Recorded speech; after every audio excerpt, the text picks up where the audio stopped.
Faktor yang mempengaruhi persebaran flora dan fauna ada 4: iklim, edafik, fisiografi, serta biotik. Iklim ini merupakan faktor yang paling dominan pada penyebaran flora dan fauna.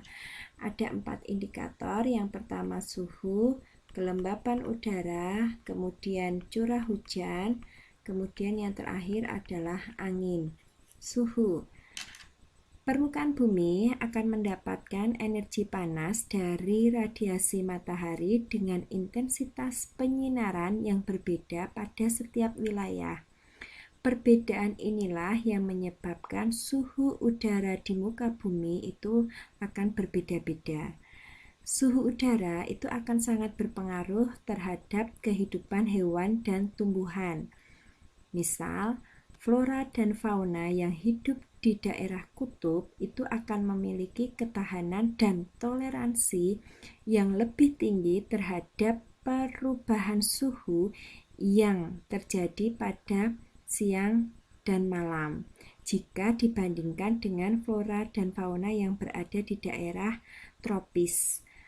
Kalian tahu daerah tropis ini perbedaan suhu antara siang dan malam tidak terlalu besar. Kemudian yang kedua yaitu adalah kelembapan udara.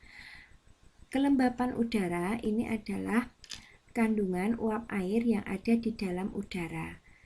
Ada beberapa jenis tumbuhan yang dapat diklasifikasikan ke dalam 4 kelompok utama, yaitu yang pertama yaitu adalah Xerophyta, yang kedua Mesophyta, yang ketiga Hygrophita, yang keempat yaitu adalah Tropophyta. Xerophyta ini adalah tumbuhan yang bisa hidup pada lingkungan yang kering atau gersang. Contohnya yaitu adalah kaktus, kemudian rumput-rumput gurun. Kemudian yang kedua ini adalah Mesophyta, tumbuhan yang sangat cocok hidup di lingkungan yang lembab. Contohnya itu adalah anggrek dan jamur. Kemudian yang ketiga yaitu Hygrophita, tumbuhan yang sangat cocok hidup di lingkungan yang basah. Contoh di sini yaitu adalah tumbuhan enceng gondok. Yang lain bisa teratai atau selada air.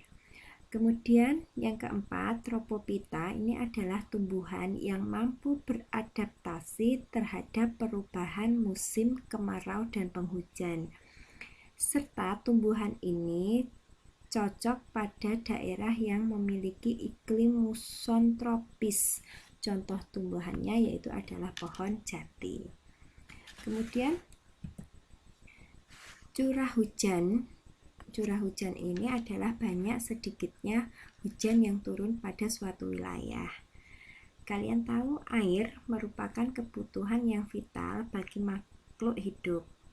Wilayah yang memiliki curah hujan yang tinggi umumnya merupakan kawasan yang dihuni oleh aneka spesies dengan jumlah dan jenis yang lebih banyak dibandingkan dengan daerah yang kering. Perhatikan pada gambar.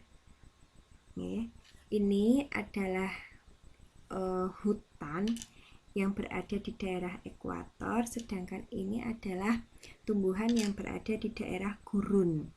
Ada perbedaan, di daerah ekuator ini adalah daerah yang memiliki curah hujan yang tinggi, kemudian jenis hutannya yaitu adalah hutan hujan tropis yang di dalamnya lebih banyak jenis tumbuhan dengan tingkat kerapatan yang sangat tinggi. Sedangkan di daerah gurun ini adalah daerah yang curah hujannya sedikit. Kita lihat tumbuhan, hanya beberapa tumbuhan saja yang terlihat. Kemudian yang keempat yaitu adalah angin. Angin di sini berfungsi sebagai alat transportasi yang dapat memindahkan uap air atau awan dari satu tempat ke tempat yang lain. Hal ini akan berdampak pada distribusi uap air di atmosfer ke berbagai wilayah. Angin juga membantu memindahkan benih dan membantu proses penyerbukan beberapa jenis tanaman.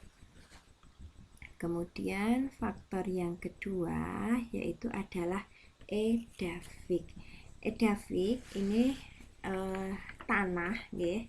Kalian tahu tanah merupakan media tumbuh dan berkembang bagi tumbuhan.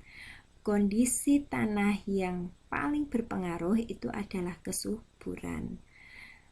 Jika tanah itu subur, maka akan bisa dengan mudah ditanami berbagai jenis tumbuhan dibandingkan dengan tanah yang tingkat kesuburannya rendah atau tidak ada. Nah, contoh tanah yang subur ini adalah tanah vulkanik maupun tanah andosol. Kemudian yang ketiga ini adalah fisiografi. Fisiografi ini berkaitan dengan persebaran makhluk hidup berdasarkan ketinggian tempat dan bentuk wilayah.